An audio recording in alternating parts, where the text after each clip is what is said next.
सुदामदेवाचं चरित्र आलेलं आहे.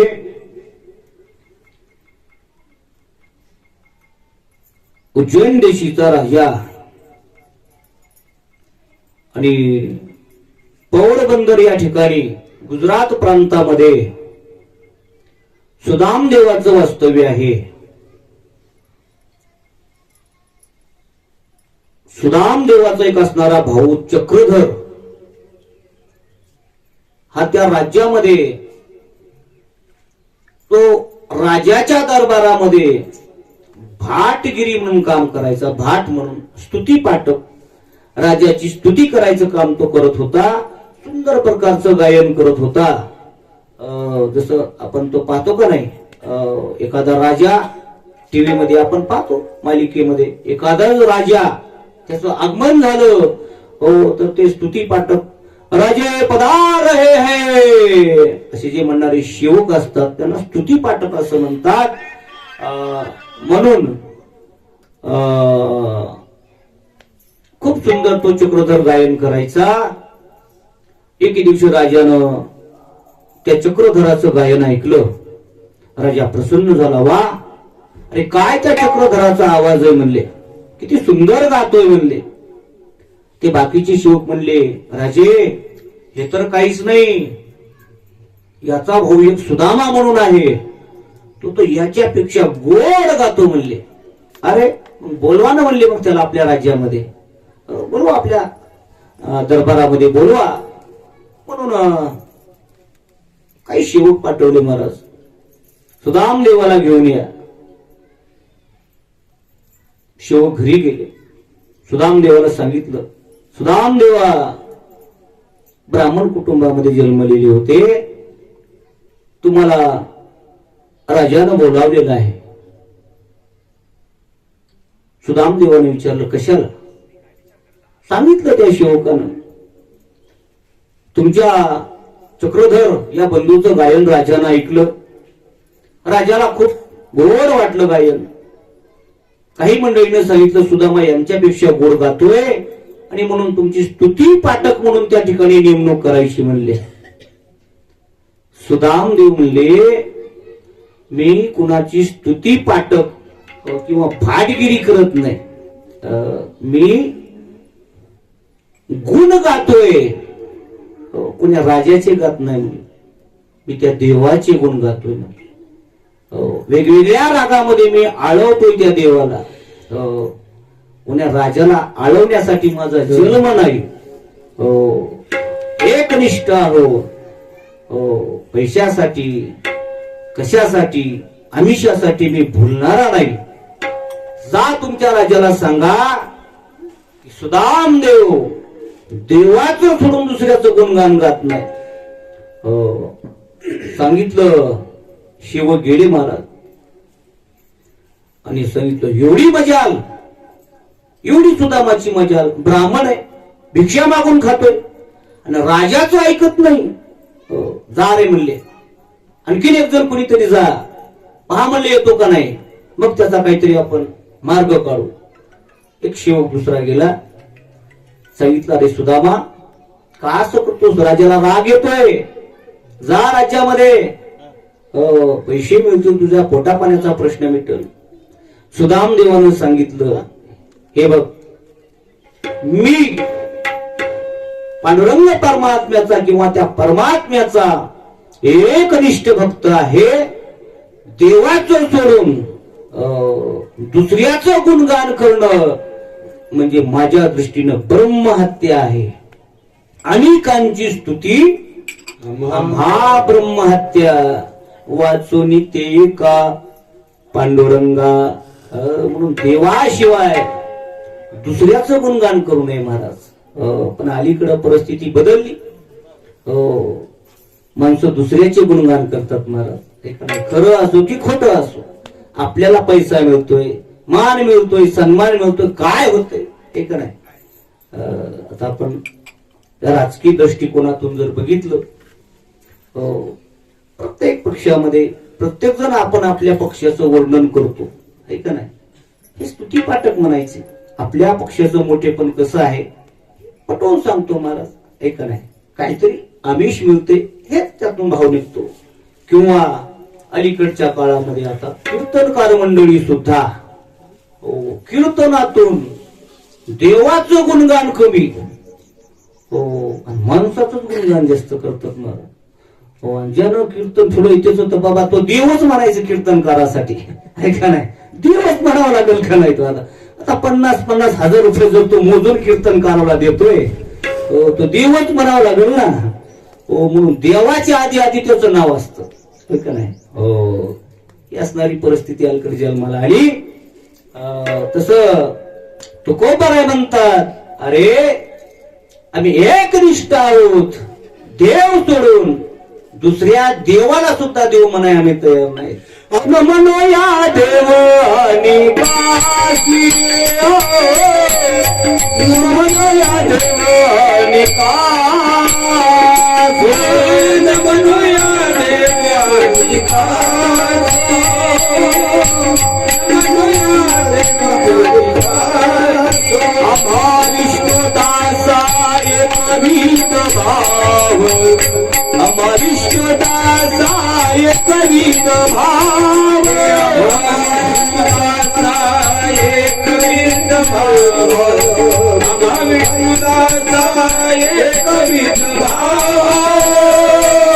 नमनो या देवानी काशी, नमनो या देवानी काशी, नमनो या देवानी काशी. देवा अरे तुझ्याशिवाय मी दुसऱ्याला देव म्हणणार नाही.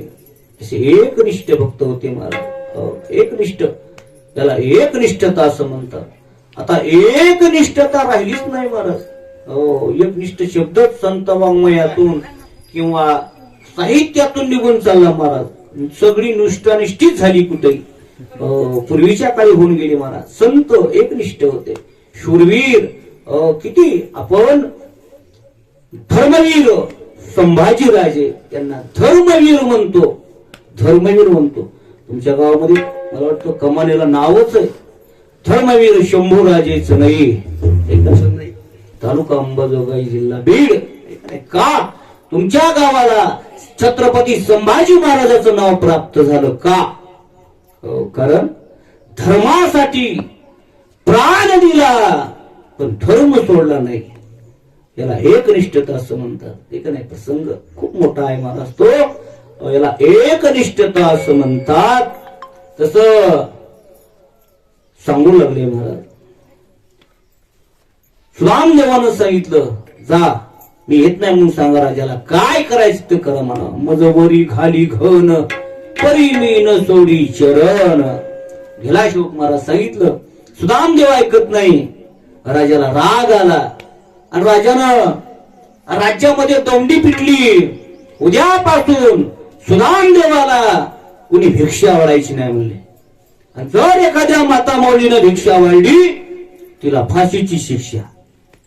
दौंडीच पिटली. डांगवाक डांगवाक डांगवाक साताळी साताळी. कशाचं महाराज.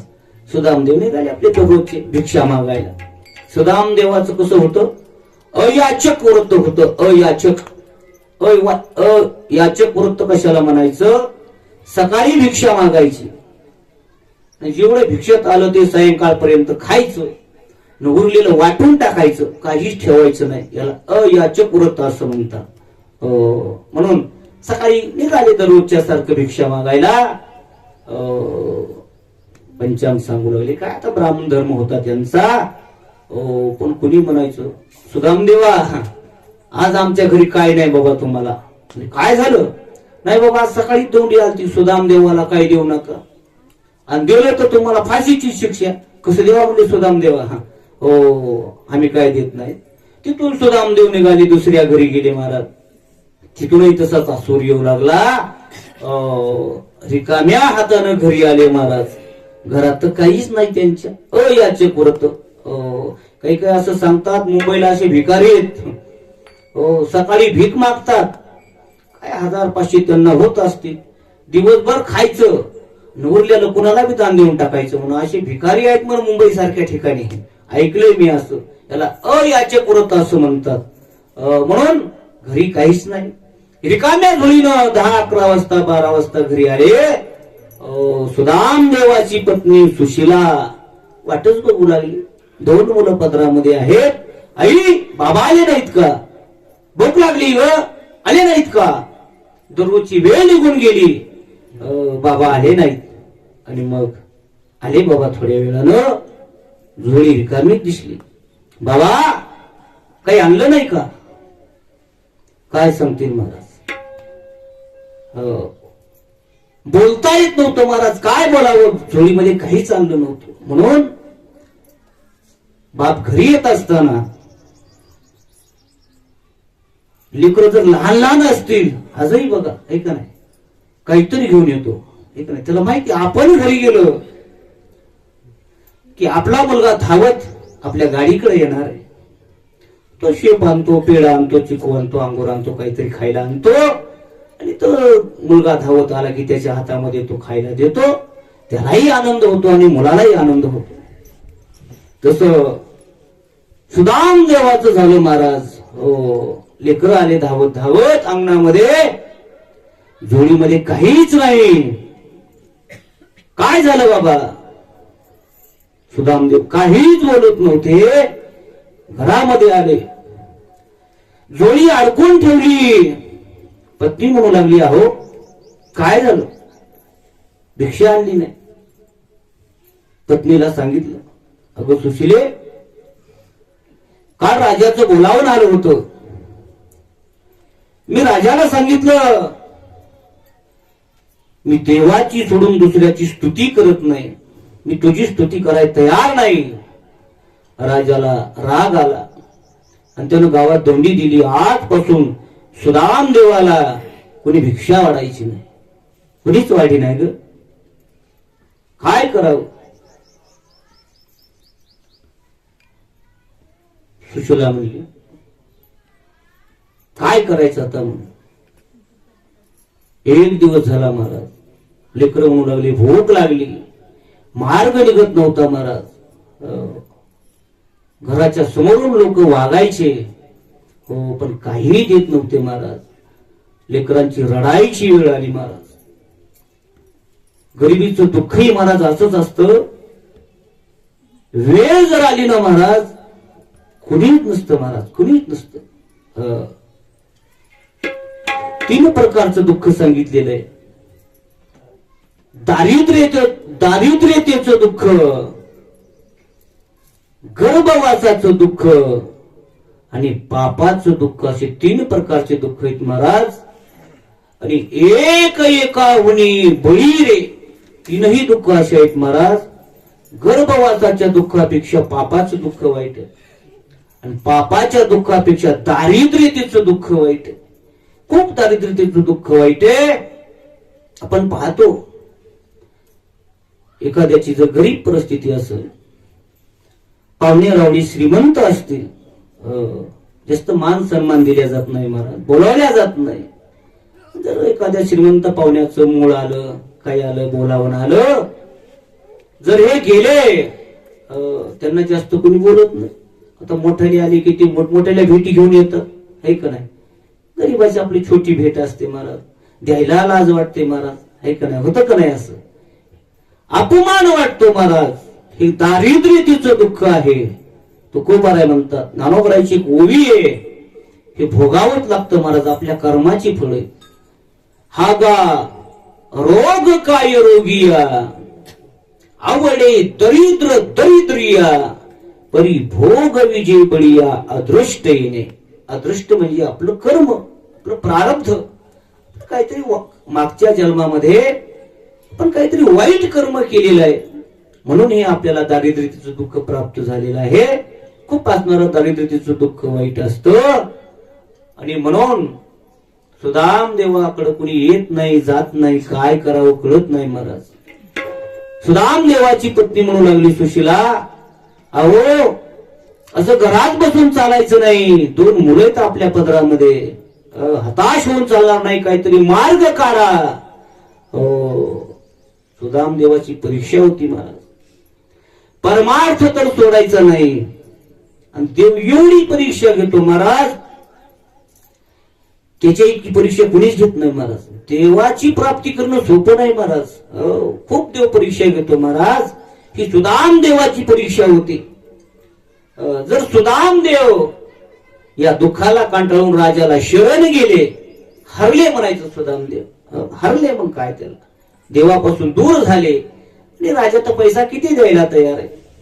सुदाम देवाने विचार केला, नाही सुशिले, माझा प्राण गेला तरी हरकत नाही, पण मी राजाला शरण जाणार नाही. सुशीला म्हणते, आहो ज्या देवाचं तुम्ही एवढा अट्टहास करायला, त्या तरी देवाला शरण जा की. मग तो तरी त्याला म्हणा की माझे लेकरं उपाशी मारायले, त्याच्याकडे तरी जाणार. कसं जाऊ म्हणले, त्याच्याकडे जाण्याकरता सुद्धा काहीतरी लागतं महाराज, हे काय असं सांगतात. देवाच्या भेटीला, संतांच्या भेटीला आणि गुरुच्या भेटीला रिकाम्या हातानं जाऊ नये. मग पैसे घेऊन जावं का? पैसे न्यावं असं काही नाही महाराज. एखादं फूल जरी नेलं तरी सुद्धा पत्रम पुष्पम फलम तो यो मे भक्त्या प्रयच्छति तदहम भक्ती उपहर. काय यद्मत भक्त समे प्रिय, हा असा भक्त मला आवडतो. जर आपल्याकडे काहीच नसत, आपलीच खायची पंचायत असं, तर फुल सुद्धा देवाला नेलं तरी चालतं. असं नाही की फुलच न्यावं.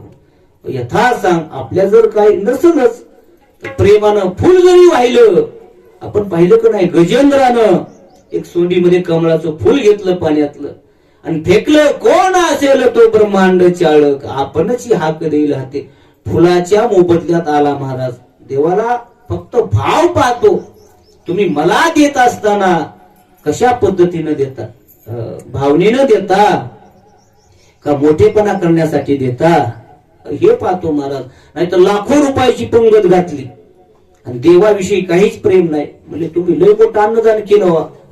काय लय बायकोनं नाद लावला, बायकोनं नाद लावला म्हणून केली, म्हणजे देवाविषयी प्रेम असं आहे का? मग ते बायकोला प्रेम मिळेल, पुण्य मिळेल, पण नवऱ्याला नाही मिळणार असं मला वाटतंय. भाव म्हणजे प्रेम पाहिजे.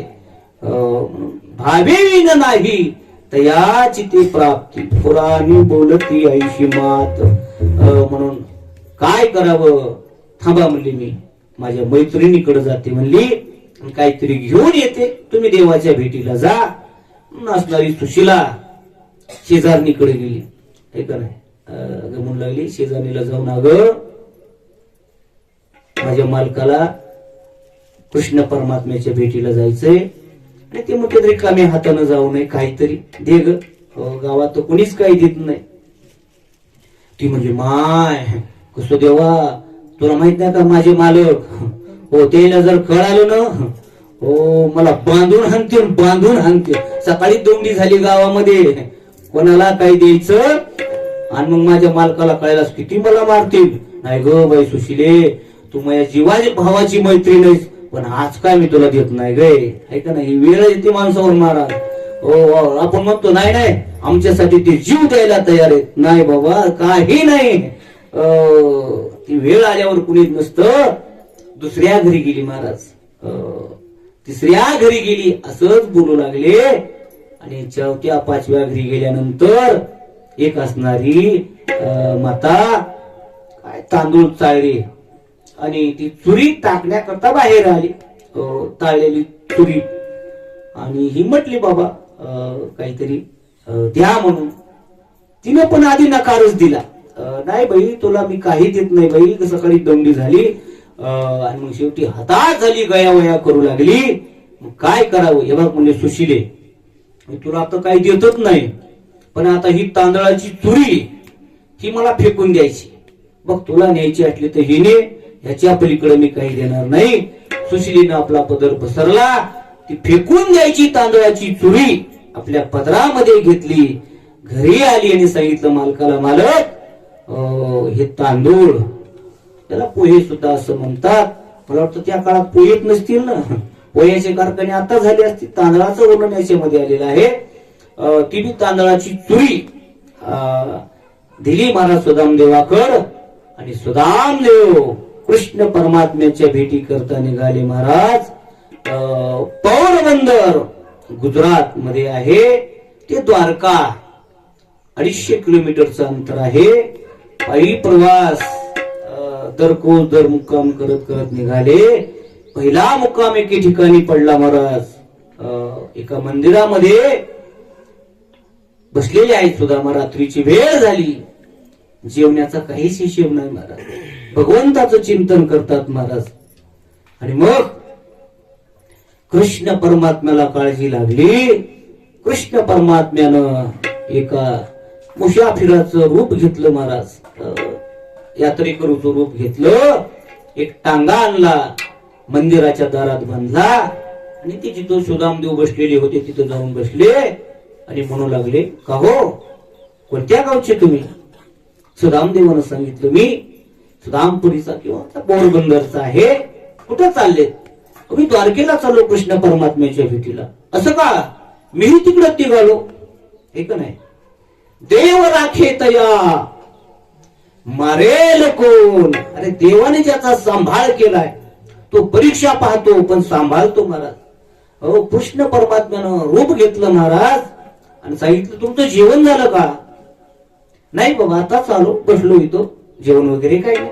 सकाळपासून 4 दिवस झालं, सकाळपासूनच काय जेवणच नाही म्हणले. मग काही नाही म्हणले.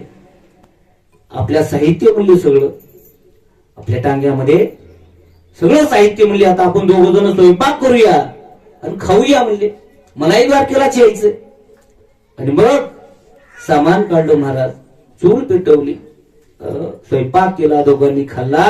सूर्योदय झाला आणि निघाले महाराज. दोघे टांग्यामध्ये बसलेले आहेत. सुदामदेव चलू लागलेले आहेत. करता करता करता करता आलं महाराज. द्वारका नगरी आली. शेवटचा मुक्काम आला. सांगितलं टांग्यावाल्यानं, दादा मला या मार्गाला जायचंय, आता तुम्ही तुमच्या द्वारकेला जा. कृष्ण परमात्मा गुप्त झालेले आहेत. आणि पायी चालत चालत चालत सुदामदेव द्वारका नगरीमध्ये प्रवेश केला महाराज. विचारू लागले, अहो इथं कृष्णाचं घर कुठे म्हणले. लोक म्हणायचे, कृष्ण कोण? कृष्ण? अहो माझा बालपणीचा मित्र हो कृष्ण. कृष्ण नाही म्हणले तू आता, द्वारकेचा राजा. हे का नाही? द्वारका गरानो राजा किरे झाला. गरानो राजा किरे झाला. कृष्ण सिंहासनी बैसला. राजे आहेत या नगरीचे, द्वारकेचे राजे आहेत. राजे म्हणा, तुम्हाला ती कुणी घरी नेऊन घालील. आणि मग विचारत गेले महाराज. द्वारकाधीश कृष्ण परमात्म्याचं घर कुठे शोधत शोधत शोधत राजवाड्याच्या समोर गेले. आत प्रवेश करणार. तिथं ते भालदार चोपदार होते महाराज. त्यांनी आडवी काठी लावली. हो देव बाप्पा, कुठं चालले महाराज? सांगितलं, कृष्ण परमात्म्याच्या द्वारकाधीश भगवंताची भेट घ्यायची. तुम्हाला जाता येणार नाही म्हणले. मग अशा फाटक्या कपड्यावाल्याला नसतो म्हणले कुठेही प्रवेश, आहे का नाही? आमदाराला खासदाराला भेटायला असे अंगळ वेश जमतं का म्हणले. तिथं सफारी सूट बूट घालून जावं लागतं. तेव्हा नौकर चाकर म्हणले लांब लांब होते. भिकाऱ्याच्या वेशेमध्ये आले. साधा वेश पंचा नेसलेला. शेवटी हात जोडले त्या द्वारपालाला आणि म्हणू लागले, त्या जा तुमच्या मालकाला सांगावं सुदामा आलाय. अरे द्वारपाल कन्हैया से कह दो इधर पे सुदामा करीब आ गया है. न सर पे है पगड़ी न तन पे है जामा. बताओ कन्हैया से नाम है सुदामा. सांगितलं. कृष्ण परमात्म्यानं विचारलं, कोण आलंय मला भेटायला? सांगितलंय ब्राह्मण विषयामध्ये आहे, अंगावर फाटके कपडे आहे, डोक्यावर पगडी नाही, ना सरपे हे पगडी ना तनपे हे जामा. काय म्हणले, त्याचं नाव काय म्हणले? आणि मग सांगितलं, त्या चोपदाराने बालदाराने त्याला नाव विचारलं. नाव काय म्हटल्यावर सुदामा म्हणतोय. सुदामा हे नाव ऐकलं, सुन के ही दौड़े चले आए मोहन, लगाया गले तो सुदामी से मोहन. धावतच कृष्ण परमात्मा आले महाराज. आणि कडकडून असणारी कृष्ण परमात्म्यानं सुदामाला मिठी मारली महाराज. देव आणि भक्तांचा संगम झाला महाराज. देव भक्त नाही तुझा एक एकाचे हृदयी, गोडी साखरेचे ठाई. देवाचा आणि भक्ताचं मिलन झालं महाराज. आनंद झाला. बऱ्याच वेळ कडकडून मिठी मारली आणि सांगितलं, चला सुदाम देवा, राजवाड्यामध्ये आणलेला आहे महाराज. आणि काय कृष्ण परमात्म्यानं सुदाम देवाला आपल्या सिंहासनावर बसवलं महाराज. सिंहासनावर बसवलं. अरे आपण जर देवाची भक्ती केली, देव आपल्याला एवढ्या उंच स्थानावर बसवतो. काल आपण ऐकलं, अढळपदी बाळ बैसविला ध्रुव, ऐका नाही, तसं सुदाम देवाला सिंहासनावर बसविलं महाराज. देव भक्ता लागे उपचार मांडिले, शांती सुखासनी नेमा बैसविले, धरोनी तन्मयाचे छत्र गौरविले, ज्ञान संपत्तीचे दळभार दिधले, सुखे राज्य करा म्हणे त्रिभुवनी. ज्ञान देतो महाराज, सर्व देतो परमात्मा, सर्व देतो महाराज. काय नाही देवापशी महाराज. ऐका यश श्री औदार्य, ज्ञान वैराग्य ऐश्वर्य हे साही गुणवर्य वसती जेत म्हणून तो हा भगवंतो. सर्व त्या परमात्म्याकडे आहे. आणि मग आपल्या जाग्यावर बसवलं महाराज. आपल्याची देशी पद दासा, आपल्याची पद दासा, आपल्याची देशी पद दासा, आपल्याची पद दासा. सकोनी उदराची राशी, तुझी सकोनी उदराची राशी, आपल्याची देशी पद दासा, आपल्याची देशी पद दासा.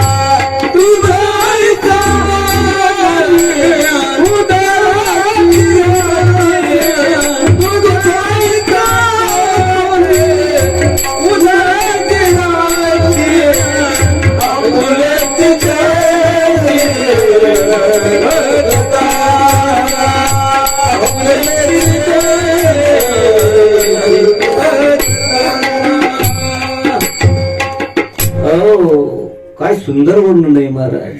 किती परमात्मा उदार आहे. तुझे सकोनी उदाराची राशी,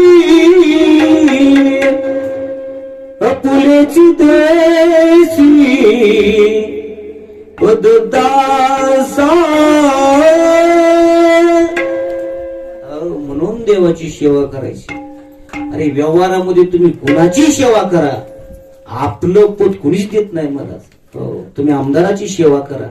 आमदार जिल्हा परिषदचा सदस्य करील महाराज, पण आमदार करील नाही, सपनात बी आणू नका. आमदार एखादा खासदार आमदार करील, पण खासदार करील नाही महाराज. म्हणून मंत्री काय आपलं पद कुणी देत नाही महाराज. पण परमात्मा आमचा किती उदार आहे महाराज. आपुले चिदेशी पददासा, आपल्यासारखं करतो महाराज, देव बनवतो. ते सुद्धा साधं सुद्धा नाही. ज्याच्यापासून सूर्याला प्रकाश आहे, ज्याच्यापासून चंद्राला प्रकाश आहे. न तत भास येते सूर्यो न शशांको न पावकहा, असा अधिकार प्राप्त करून देतो महाराज. म्हणून सुदाम देवाला बसवलं महाराज सिंहासनावर आणि पूजा करू लागले महाराज. त्याची पाय धुण्याकरता पात्र आणलं महाराज. मिनी आई साहेबाला आवाज दिला. सर्व पत्न्या पंचायतीचं ताट घेऊन आलेले आहेत. कृष्ण परमात्मा स्वतः सुदाम देवाचे पाय धुवू लागले महाराज. खाली परात ठेवलेली आहे आणि वरून पाणी टाकू लागले. पाय धुवू लागले महाराज. पाय धुता धुता असं वर्णन आहे महाराज. पाणी आणण्याकरता ज्यावेळेस त्या पत्न्या येऊ लागल्या, काय त्या देवाचं प्रेम भक्तावर. देखी सुदाम की दीन दशा, करुणा करके करुणामय रोये, पानी परात को हाथ छियो नहीं, नयन के जल से पग धोये. अरे रुक्मिणी मातेनं पाणी आणूस तर त्या सुदाम देवाचे पाय बघितले. पायाला फोडं आलेली होते, काटे मोडलेले होते, भेगा पडलेल्या होत्या. पायाहून हात फिरवला आणि देवाच्या डोळ्यातून पाणी आलं महाराज. आणि त्या पाण्यानं पाय धुतले महाराज. काय त्या देवाचं प्रेम आहे महाराज. इतकं प्रेम असणार परमात्मा भक्तावरती करतो. आणि मग त्या ठिकाणी सुदामा राहू लागले महाराज. चांगल्या प्रकारची कपडे घालायला दिली महाराज. राज पोशाख घालायला दिला. दररोज जेवायला पंचपक्वान्नाचं भोजन महाराज. सुदामदेव जेवायला बसले. पंचपक्वान्नाचं ताट रुक्मिणी मातेनं वाढलं. देव म्हणले जेवा सुदामदेवा. सुदामदेवानं घास उचलला महाराज. ते मला असं होतंय महाराज, माझाच कंठ दाटून येतो, मला शब्द फुटत नाही. पहिल्याच घासाला मुलाची आठवण आली. मी पंचपक्वान्नाचं ताट खातोय, माझी मुलं उपाशी आहे. हे काय, हे गरिबीचं दुःख आहे महाराज. हे काय, घाल हिंडते आकाशी चित्त तिचे पिलापाशी. खूप चिंतन अवघड आहे महाराज. कंठी प्रेम दाटे, नयनी नीर लोटे, हृदयी प्रगटे राम रूप. ही अवस्था परमार्थामध्ये व्हावी. आपल्या डोळ्यातून अश्रुधारा व्हाव्या. ही परमार्थाची खरी उच्चतम अवस्था आहे. याला विरह अवस्था असं म्हटलेलं आहे. सुदामदेवाचं तसं होऊ लागलं महाराज. घास गिळत नव्हता. प्रत्येक घासाला पत्नी ध्यानात यायची, मुलं ध्यानात यायची. देव म्हणायचे, अहो सुदामा जेवण काय झालं. काय सांगत सुदामदेव. म्हणत का माझे बाळ उपाशी आहेत. पण देवाला हे कळत होत. न सांगता तुम्हा कळो येते. अरे देवाच्या लक्षात आलं होतं कामून सुदामाला आहे, त्याच्या घरची अवस्था काय. पण सुदामदेव घराच्या बाहेर निघाले. कृष्ण परमात्म्यानं तिकडं चित्र बदललं होतं महाराज. पाहायचंय आपल्याला कसं चित्र केलं होतं. सुदामदेव बासुंदी खातोय, तिकडं मुलं सुद्धा गुलाबजामुन खाऊ लागले महाराज. पण हे सुदामदेवाला कळत नव्हतं माझे मुलं उपाशी आहेत. तसे 4 घास खायचे महाराज आणि त्या ठिकाणी राहायचे. 5-7 दिवस राहिले महाराज. एके दिवशीचा प्रसंग आहे. कृष्ण परमात्मा म्हणू लागले, सुदामा अरे किती आपण लहानपणी खेळत होतो रे. आठवण करून दिली महाराज. आठवण केले कर्म झाले तिची भोगा आले. आपल्या कर्माचं फळ कसं असतं आठवण करून दिली. एवढी परीक्षा सुदाम देवाची का झाली ऐका. कृष्ण परमात्मा म्हणायचे, सुदामा आपण जेव्हा गुरुकुलामध्ये होतो किती जवळजवळ राहत होतो. आपण दोघं सवंगडी होतो. आपल्यासारखा जिवलगपणा कोणाचाच नव्हता. आपल्याला गुरु मातेनं काम सांगायचं, आपण दोघांनी करायचं. आपल्याला एकदा सरपण आणायचं सांगितलं. आपण जंगलामध्ये गेलो. आपल्याला भुका लागलेल्या होत्या हे का नाही. आणि मग त्या गुरु मातेनं तुझ्याकडे फुटाणे दिले होते हे का नाही. पण तू मला सांगितले नाहीस. मी म्हणलं सुदामा काय दिलं आईनं. तू म्हणलास काय नाही काय नाही काय नाही काय नाही. आणि मग आपण जंगलात गेलो. झाडावरती बसलो. सरपण काढू लागलो. कुडकुड कुडकुड आवाज येऊ लागला. मी म्हणलो सुदामा कशाचा आवाज येतोय. तू म्हणला सरपण मोडायलो कुडकुड कुडकुड. दात वाजायलेत किलो भूक लागली मला. आता हे देवाला कळत नव्हतं का. पण काय करत होता सुदामा. फुटाणे खात होता आहे का नाही. सांगितलं नाही महाराज. आणि मग देव म्हणायचा तू हे दात वाजायलेत होय. वाजू दे मग असेच आता मरूच तर तुझे दात आहे का ना. हे असं सांगतात मला. हे माणसाचं जीवन आहे तसंच. आपण जसे कर्म करू हो तसे आपल्याला. आपण सासूबाईचा जर छळ केला की आता लावून घ्यायचं आपण. आपण जर सासूबाईचा छळ केला सासूबाई म्हणते मग तुला आता द्यायची काय गरज आहे. मला ते देऊच करतो. तुझं मी पुन्हा तसंच होणार आहे ना. मग हे चरित्र याच्या करता ऐकायचं. आपलं उत्तरार्ध आयुष्य चांगलं जावं, चांगलं राहावं, चांगलं चांगलं वागावं महाराज. सासूशी व्यवहार चांगला करावा, सासऱ्याशी व्यवहार चांगला करावा, सर्वाशी सौजन्यानं वागावं ऐका नाही. कर्मावरच आपलं सर्व अवलंबून आहे. सर्व असणाऱ्या गप्पा मारायचे. अगं मानी देव म्हणले सुदामा अरे वहिनीनं काय दिलं नाही का म्हणले खायला. दिलं नाही का. तर लाज वाटायली सुदामाला ऐका नाही. ते तांदूळ ऐका नाही. ती बी असणारी चुरी ऐका नाही. कशी देवा लाज वाटू लागली महाराज. काय दिलं नाही का रे. काय दिलं नाही का रे. म्हणून तुझे कपडे कुठे आहेत मला बघू दे. त्या खुंटीवर अडकलेले होते महाराज.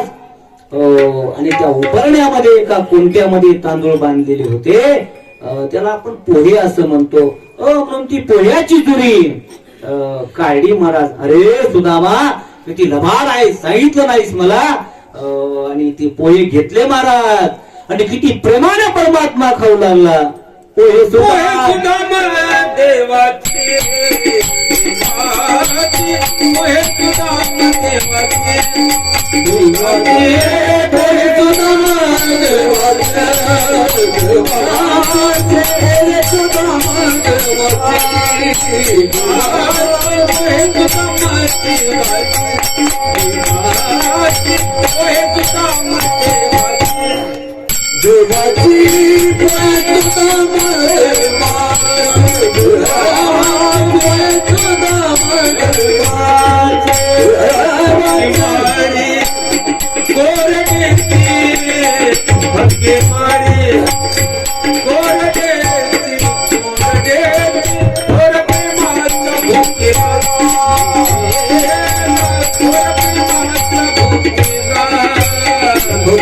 सुदाम देवाचे फके मारी कोरडीची.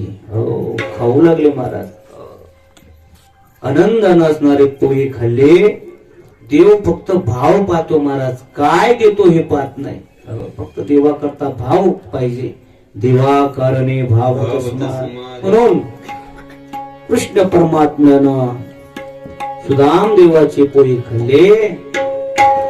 अनेक दिवस सुदाम देव राहिले. आणि म्हणले देवा येतो म्हणले आता किती दिवस राहू म्हणले. आता उद्याच्याला जातो म्हणजे आम्ही आता करत थांबा म्हणले. आता मस्त आमची सोय चांगली होईल म्हणले. आमचे लेकरं बाळ वाट बघायचे ना. हो म्हणले देवा जातो म्हणले आता मी उद्याच्याला. जा ना म्हणले. मग तुला कोण नाही म्हणते म्हणले उद्याच्याला जा. ठीक आहे. आणि मग दुसरा दिवस गुजारला. सर्व असणारे कपडे कृष्ण परमात्म्यानं ते काढायला लावले महाराज. राज पोशाख जुनी कपडी घालायला लावली आणलेली. आणि जात असताना सांगितलं सर्व पत्न्यांना आता महाराज चाललेत म्हणले दर्शन घ्या महाराजाचं. आणि मग रांग लागली महाराज सुदामदेवाच्या दर्शनाला. 16,108 पत्न्या ऐका नाही. रुक्मिणी माता आली दर्शन घेतलं. अष्टवती सौभाग्यवती भव आशीर्वाद दिला.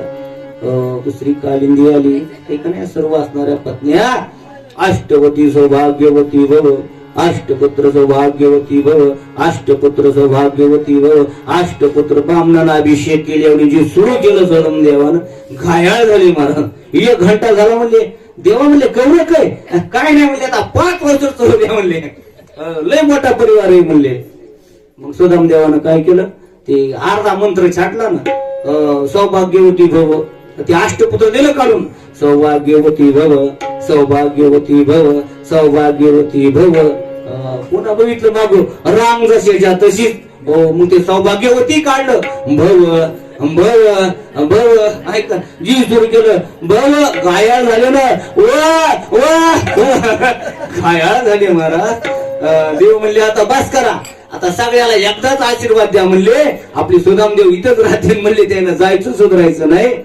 आणि सर्व स्त्रियांना सुदामदेवानं आशीर्वाद दिला. जाण्याकरता निघाले महाराज.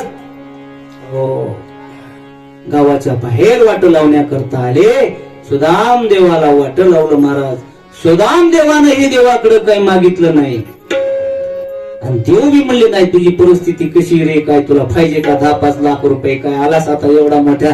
हो देवानं विचारलं नाही काहीच नाही. बरं यांच्याही मनामध्ये काय नाही महाराज. आले पत्नीनं धाडलं आले काम झालं निघाले दर्शन झालं. आणि मग जात असताना महाराज आले पोरबंदर या ठिकाणी आले. पाहतात तो काय हो नगरी सगळी सुजून गेली महाराज. हो लखलखत चमकायली अशी. सुदामदेव म्हणले आपला का रस्ता फुगला का काय म्हणले. हो दुसरं नगर दिसायले म्हणले. हो झळझळीत सोनसा कळस दिसतो सोजवाळा. हो बरवे बरवे पंढरपूर विठोबारायाची नगर. अरे बाबा बाबा म्हणजे कोणती मी काय पंढरपुरात आलो का काय. आणि जसं जवळ येते हो लखलखीत रस्ते सजवलेले महाराज. सर्व असणार सोन्याच दिसू लागलं महाराज. जवळ गेले महाराज. पत्नी बघितली महाराज. हो पत्नी तीच होती पण ओळखू येत नव्हती महाराज. पिवळी जरक दिसायली अशी. हो काय झालं असं म्हणलं. हो नाही तर वार करायच्या महाराजाच्या बायका पिवळ्या कवा दिसायच्या. कवून झाल्यास दिसायच्या कवा दिसायच्या. हो अरे बा काय झालं. मुलांच्या अंगावर भारीचे कपडे सर्व लखलखाट दिसायला. आणि मग लक्षात आलं अरे हे माझ्या देवाचं कर्तृत्व आहे. माझ्या देवानं न सांगताच काय केलं महाराज. सोन्याची नगरी बनवली ऐका नाही. म्हणून तर एका मला तर ह्याच्यामध्ये म्हटलेलं आहे सुदामा ब्राह्मण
धर्म